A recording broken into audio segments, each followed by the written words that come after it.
Hello everyone. Histopathology या histology जो आप कहिए डीएमएलटी का लैब टेक्नीशियन का, तो उसका हम नेक्स्ट चैप्टर पढ़ाने जा रहे स्टार्ट करने जा रहे हैं। Staining techniques for demonstration and identification of micro organism, यानी माइक्रो ऑर्गेनिज्म को हम किस तरह से आइडेंटिफाई कर सकते हैं, किस तरह से देख सकते हैं। तो माइक्रो ऑर्गेनिज्म को आइडेंटिफाई डेमोन्स्ट्रेट यानी देखने के लिए कौन से स्टेनिंग करनी होगी, कौन से स्टेनिंग टेक्निक का यूज़ करना होगा, उसको हम देख लेते हैं।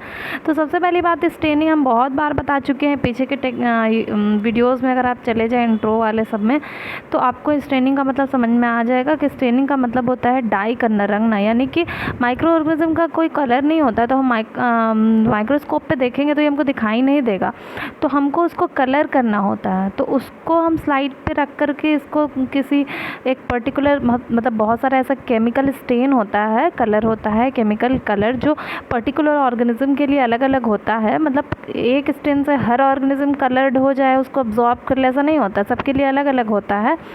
तो कुछ पर्टिकुलर स्टेन हैं, केमिकल्स हैं जो कलर करते हैं उस माइक्रो ऑर्गेनिज्म को, पर्टिकुलर माइक्रो ऑर्गेनिज्म को, और जब वो कलर हो जाते हैं तब हम उसको माइक्रोस्कोप पे आसानी से देख पाते हैं।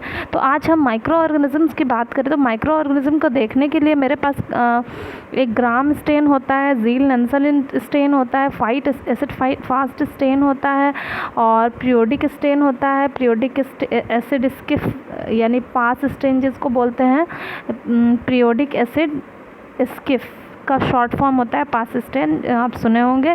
ग्लूकॉट, गोमोरीज, मिथानेमाइन, सिल्वर स्टेन हो गया। ये सारे स्टेन के बारे में एक एक करके जानना है, जिसमें से हम पहले ही बता चुके हैं आपको ग्राम स्टेन और ज़ील नेल्सन स्टेन, ये पहले के वीडियो में आप जाकर देख सकते हैं। तो आज हमको कौन सा स्टेन बताना है, तो आज हम बताने जा रहे हैं फाइट एसिड फास्ट स्टेन।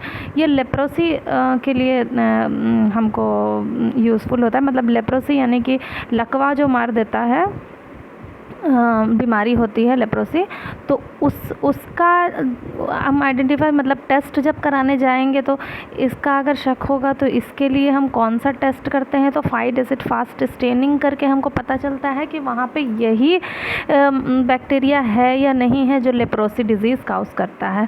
तो लेप्रोसी डिजीज़ काउज़ करने वाला जो बैक्टीरिया होता है वो कौन सा होता है, तो माइकोबैक्टीरियम लेप्री होता है जो लेप्रोसी डिजीज़ काउज़ करता है।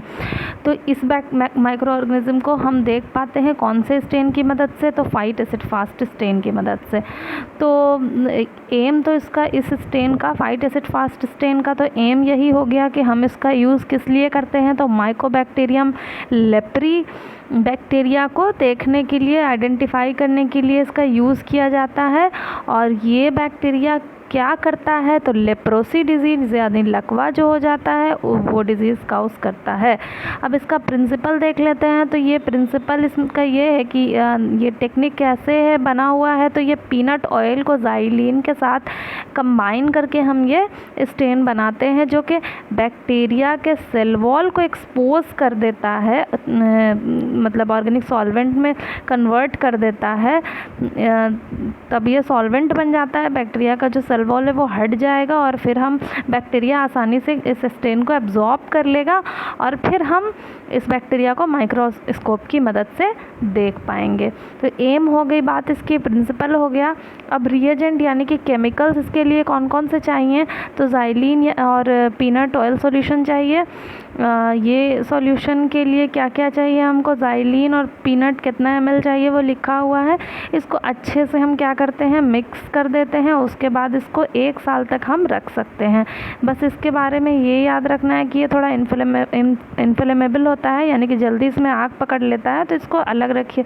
इरिटेंट भी होता है, स्किन इरिटेशन, आई इरिटेशन हो सकता है, तो इससे बच के भी रहिए। दूसरी बात हो गई कि ज़ील नंसल कार्बोल्फिक्सिन हमको चाहिए होता है। इसके बारे में आप पहले भी पढ़ चुके हैं कि ज़ील नंसल कार्बोल्फिक्सिन कौन सा स्टेन है। इसके अलावा हमको 1% एथिल अल्कोहल मिथिलीन ब्लू चाहिए होता है। तो मिथिलीन ब्लू के बारे में लिखा हुआ है कि मिथिलीन ब्लू में कितना ग्राम, 1 ग्राम रहेगा मिथिलीन ब्लू, और डिस्टिल वाटर 100 ml। तो ये सारे रिएजेंट चाहिए हमको ये स्टेन करने के लिए। अब जो है इसका प्रोसीजर है, सबसे पहले हमको करना क्या होगा, तो सबसे पहले हमको करना होगा कि पैराफिनाइज़ करना होगा सेक्शन को पैराफिनाइज़ करना होगा। सबसे पहली बात तो ये होती है कि सेक्शन कटिंग करके स्लाइड पे ले लिया जाता है। अब सेक्शन कटिंग कैसे किया जाता है, तो माइक्रोटोमी किया जाता है, उसके पहले फिक्सेशन किया जाता है। इससे पहले का भी बहुत सारा प्रोसेस होता है जो हम पहले ही आपको बहुत सारे वीडियोज़ में बता चुके हैं। तो वो पहले के वीडियोज़ अगर स्टेप्स देख लीजिएगा अगर आप हिस्टोलॉजी के, तो आपको समझ में आएगा कि यहाँ तक ये स्लाइड कैसे पहुँचा और इस स्लाइड में माइक्रो ऑर्गेनिज्म के साथ पैराफिन कैसे है, मतलब ये जो मोम जैसा दिख रहा है वैक्स जैसा, वो कैसे है। तो यहाँ तक जब आप मिल जाएगा तो ये वैक्स आपको हटाना पड़ेगा और सिर्फ वहाँ पे क्या बच जाए, माइक्रो ऑर्गेनिज्म बन जाए। उसके लिए हमको डीपैराफिनाइज करना होता है, यानी कि पैराफिन हटाना। तो उस पैराफिन हटाने के लिए हमको इस स्लाइड को किस में रखना होगा, ज़ाइलीन में रखना होगा 2 मिनट के लिए। ज़ाइलीन और पीनट का जो मिक्सचर है ना, उसमें रखना होगा 2 मिनट के लिए। वहाँ से निकालिए, उसको थोड़ा सा पानी से धोइए और ताकि उसका एक्सेस ऑयल निकल जाए।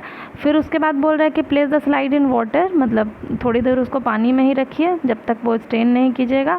उसके बाद बोल रहा है कि अब उस पर क्या डालिए, कार्बोफ्यूक्सिन डालिए। कितने देर के लिए, 30 मिनट के लिए रूम टेम्परेचर पे।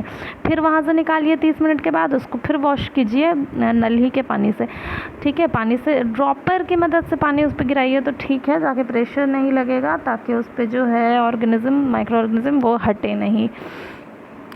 अब आपको क्या करना है, उसको स्टेन करना है। तो स्टेन करने के लिए ऐसा आप पेट्री डिश भी ले सकते हैं, उसके अंदर आप क्या कर दीजिए, स्लाइड को रख दीजिए और फिर उसके ऊपर डालते रहिए अलग अलग स्टेन, ताकि वो स्टेन हो सके।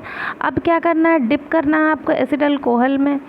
जब तक एसिड अल्कोहल में रखना है जब तक कि वो पेल पिंक कलर का नहीं हो जाए, ठीक है। उसके बाद फिर उसको वॉश कर दीजिए वाटर से। फिर अब फिर से दोबारा स्टेन करना है उसको। इसके दोबारा स्टेन करने को काउंटर स्टेन कहते हैं। अब किस में स्टेन करना है, मिथिलीन ब्लू में। कितने देर के लिए, 30 सेकंड के लिए। फिर उसमें से निकालिए, फिर वॉश कीजिए वाटर से। अब ब्लॉट ड्राई या एयर ड्राई, मतलब ब्लॉटिंग पेपर से उसको सुखा लीजिए या एयर ड्राई कर लीजिए हवा में रख कर, और फिर एक बार डिप करके बस निकाल दीजिए, मतलब डुबा करके ज़ाइलिन से निकाल दीजिए। फिर उसको माउंट कर दीजिए DPX में और फिर उसको कवर स्लिप लगा लीजिए। DPX जो होता है ये एक चिपचिपा सा गोंद जैसा रहता है, इस तरह से ड्रॉपर से निकाल के एक बूंद ऐसे डाला जाता है और फिर कवर स्लिप देख रहे हैं, इसको इस तरह से कवर स्लिप से ढक दिया जाता है। तब उसको आप क्या करेंगे, माइक्रोस्कोप की मदद से देखेंगे। माइक्रोस्कोप की मदद से जब देखेंगे तो उसमें आपको एसिड फास्ट बेसिली दिखेगा रेड कलर का, और उसका बैकग्राउंड कैसा दिखेगा, ब्लू कलर का दिखेगा।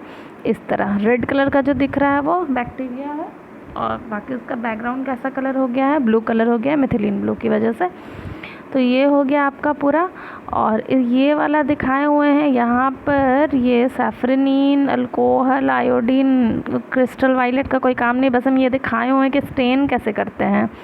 मतलब जिस भी स्टेन को से स्टेन करना है उसको, तो स्लाइड के ऊपर उस स्टेन को आप डाल दीजिए और जितने देर के लिए रखने के लिए बोला जा रहा है उसको रखिए और फिर हटा दीजिए। इस तरह से स्टेन किया जाता है।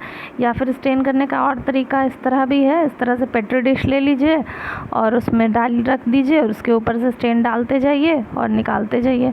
तो इस तरह से स्टेन कर सकते हैं। तो ये स्टेनिंग का प्रोसीजर आपका कंप्लीट हो गया है। नेक्स्ट वीडियो में आपको कौन सा स्टेन बताएंगे हम, तो periodic Schiff acid Schiff stain बताएंगे, यानी कि पास स्टेन के बारे में बताएंगे। अभी के लिए इतना ही। अगर कहीं पे कोई प्रॉब्लम हुआ तो कमेंट करके पूछ सकते हैं। वीडियो अच्छा लगा तो प्लीज़ एक लाइक कर दीजिएगा और प्लीज़ चैनल को सब्सक्राइब कर लीजिएगा।